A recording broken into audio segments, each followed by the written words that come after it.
Welcome to the first episode of Equality Sucks. I'm your host, Bernard Marks, and what we're going to be talking about today is CNN. Why? Because CNN has gotten caught in a little bit of a kerfuffle. They got themselves caught in a little bit of a kerfuffle. How? Because, and this is according to a lot of media, they're referring to this individual as a provocateur. Veritas and James O'Keefe, who's known for a lot of video sting operations, getting lefties in trouble. And what he did this time was happen to get a producer at CNN on video basically admitting that they're providing audiences with fake news. Now, why is this a big deal? Apparently, it's not, because it's not getting any media coverage. I mean, TMZ is covering it, Variety is covering it, Hollywood Reporter is covering it, which is phenomenal because there's no actual great movies coming out. So if you want to get an interesting story, I guess you should probably go to Hollywood Reporter now, because this is the most interesting thing you're going to be getting. And no one's covering it. And even CNN shrugged it off, saying they stand by their producer and they stand by his opinions because they believe in varied opinions. So they're standing by the opinion of their producer that they're illegitimate journalism. I don't know if you can hear that, but that's applause, because society has finally gotten right to where I want it to be. There was a point where I was very optimistic. And what happened to that optimism was it was destroyed by both the left and the right, because what happened was religion has been supplanted by politics. People blindly worship their party. I've even heard people refer to Donald Trump as a messiah, just as I've heard the other side refer to him as Hitler, and if they believed in it, Satan. And in the world we live in now, I don't have an optimism anymore, because I don't believe we're going to get back to that sort of left of middle, right of middle. I feel where we're going to be is not even far left of middle or far right of middle, but sort of clowns on the left and clowns on the right. And when I say clown, I don't mean ridiculous people. What I mean is sort of caricatures of what this whole thing was supposed to be about. Hillary Clinton is a caricature. Donald Trump is a caricature. Bernie Sanders is a caricature. These are all caricatures. And they're pandering to people who are looking for the drug that used to be delivered by religion, sort of that salvation. We're going to fix everything. We have the answers. And that's why my optimism sort of faded, and now I'm starting to feel like the Joker, where I sort of just want to watch everything burn. Now, that's not to say I want to see people get hurt or I want to see things collapse. I sort of just want to see my predictions manifest themselves.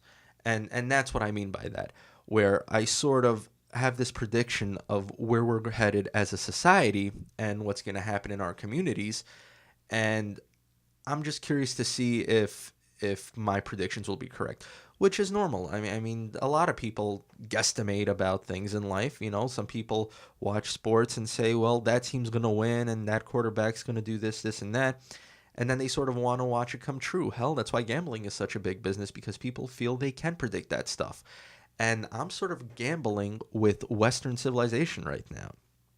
And the odds are not in favor for actual progress, because guess what? Progress is going to happen no matter what. That's evolution. Evolution is progress. We keep developing, we keep growing. The strongest will always survive. Now, that doesn't necessarily mean physically strong. It just means those who can sort of dictate the future path for society. So progress is going to happen no matter what. When people start forcing progress based on what their ideas of the future should be, that's when we get to a very, very scary dystopia. And anyone who says, well, why can't we fight for utopia? I know it doesn't exist, but why can't we fight for it?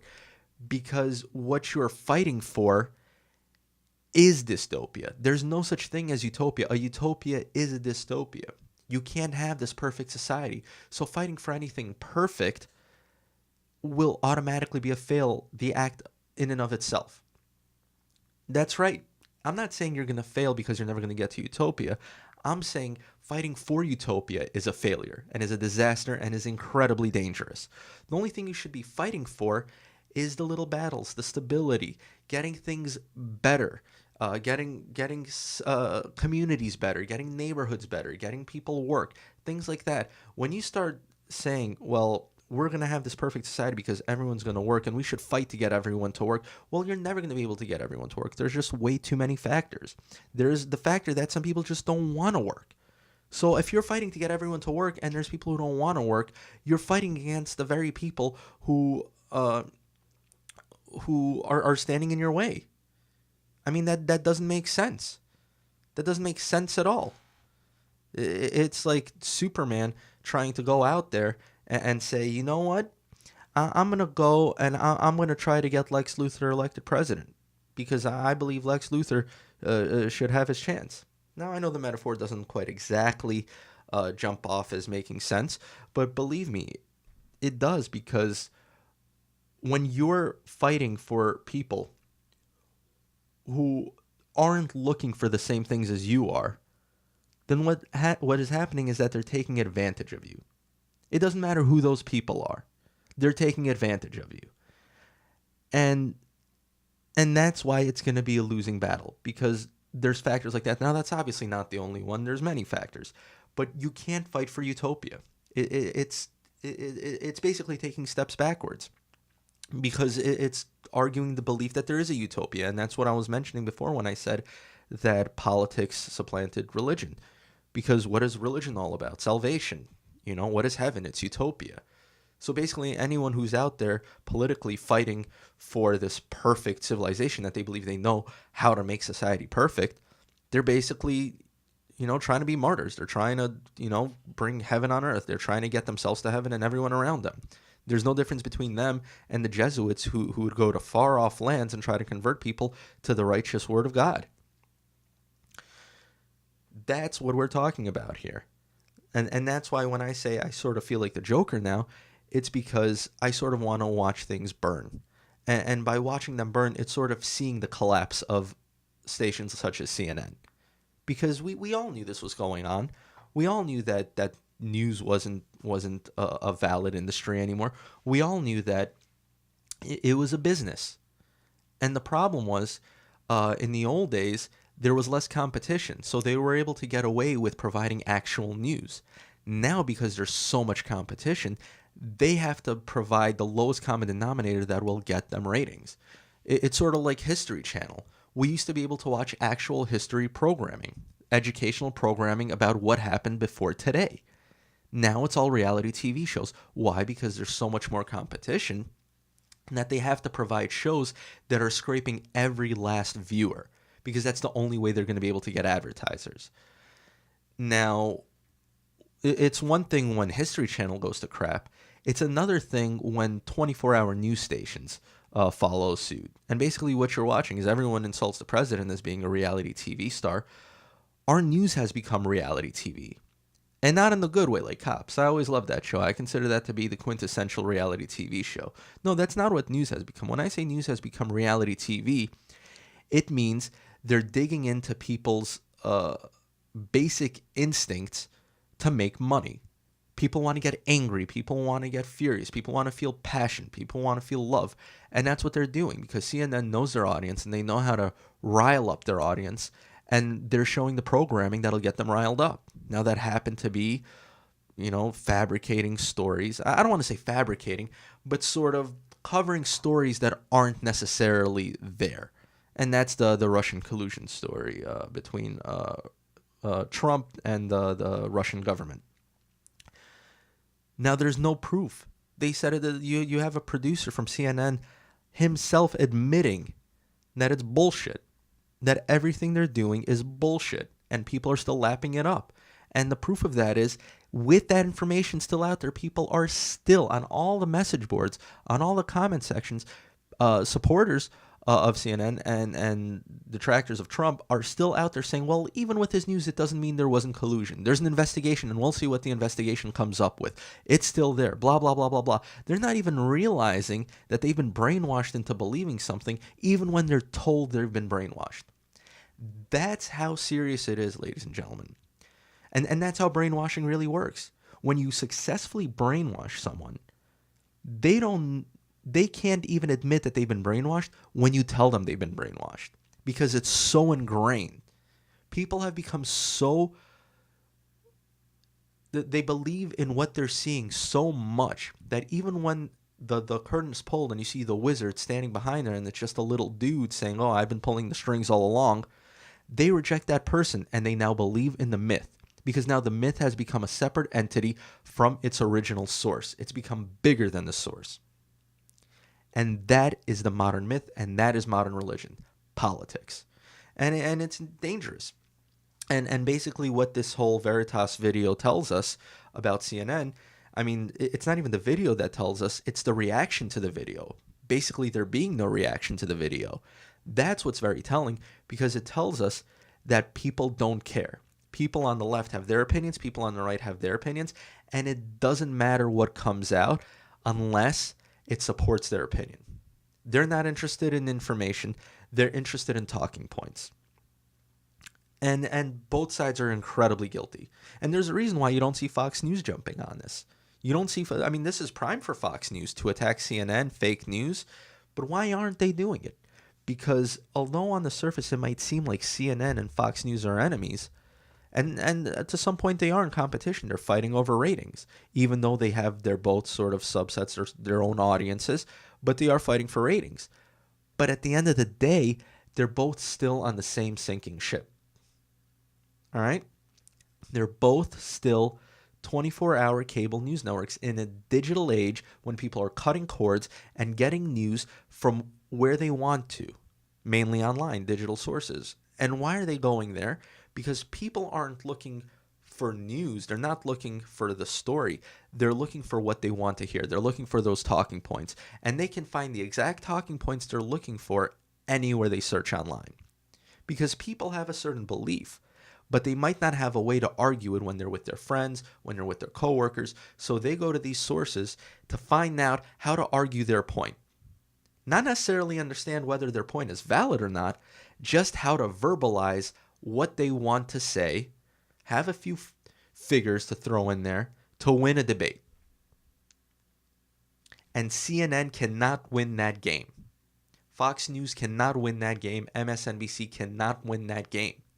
Because those stations, as much as they might want to try to jump in and just provide audiences with fluff and garbage, they're supposed to be held to a higher standard. And even though CNN, there's not going to be a lot of great consequences towards them, what will happen is they'll be forced to pull back, which they've already said they would. They're going to totally change the way they cover this Russia story. And what's going to happen is they're going to start losing those ratings. And they're not going to be able to get them back. And that's going to be the future of the industry. Sooner or later, there's going to be a total collapse. There's going to be a total transition, a total pivot, and the total collapse. Because CNN, Fox News, MSNBC, there's only so long they can maintain this before they just full out become talk entertainment shows. And at that point, I don't know if they're even going to be able to call themselves news. I mean, how are journalistic students, people entering school to become journalists, what are they actually learning? Woodward and Bernstein, how to go out there and find 3 corroborating sources? That's never going to happen. You get one anonymous source and you're good to go.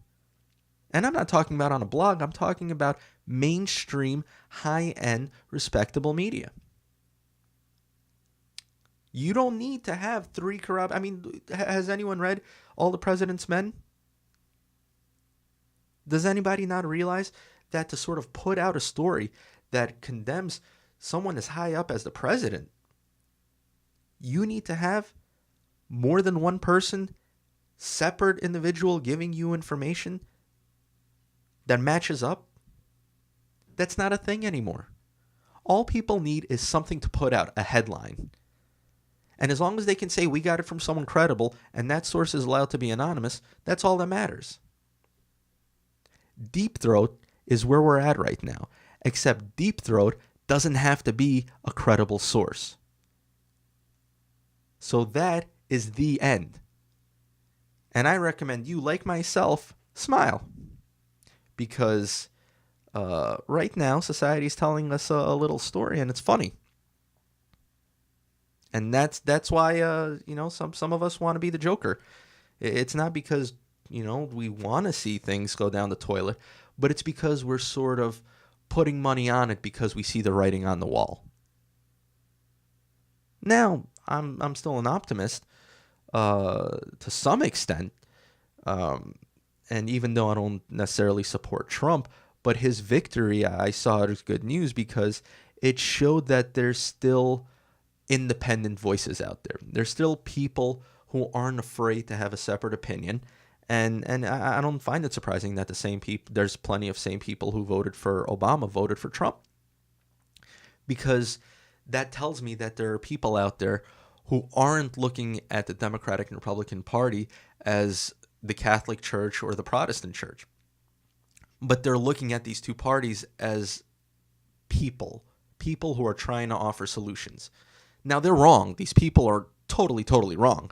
But their belief and trust and faith in the system, I am optimistic about that. That gives me hope. That gives me true hope because although the government might be a disaster, the government might be a failure, policies might be a failure, as long as people are out there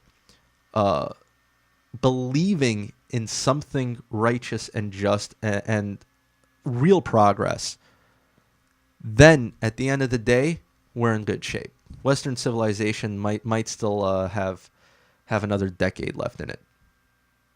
So we won't wait that long to meet again, and I look forward to chatting with you again next week. I think CNN will still be around, and I'm pretty sure we'll still have some stuff to talk about. So I'll see you then. Signing off.